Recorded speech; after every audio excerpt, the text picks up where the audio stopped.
मतदानानंतर बोटावर लावल्या जाणाऱ्या शाईवरून आरोप प्रत्यारोपही सुरू झाले। शिवसेना पक्षप्रमुख उद्धव ठाकरे आणि मनसे अध्यक्ष राज ठाकरेंनी मतदानाचा हक्क बजावल्यानंतर पुसल्या जाणाऱ्या बोटांच्या शाईवरून थेट निवडणूक आयोगालाच धारेवर धरलं।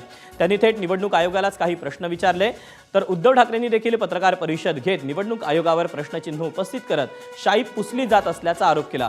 निवडणूक आयुक्त नेमका पगार कसला घेतात असा सवालही त्यांनी विचारला।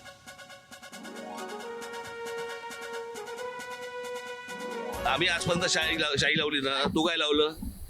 मग तुझं बोट बघणारच का निवडणूक आयोग?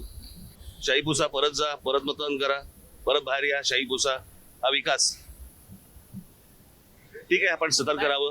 आणि मला असं वाटतं की आपण सर्व पत्रकार बांधव भगिनी, आपल्याला पण माझी विनंती आहे की या सगळ्या गोष्टींवरती आपण बारीक लक्ष ठेवू।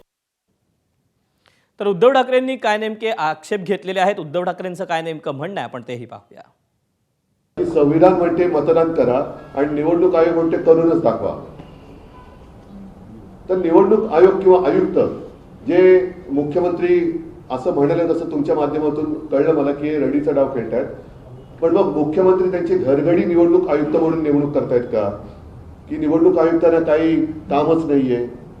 हा सगळा प्रकार जो चाललेला आहे, धाक दपटशांचाही प्रकार करून पाहिला, त्याच्यानंतर पैसे वाटपाचा प्रकार करून पाहिला, तेही उघडकीस आले।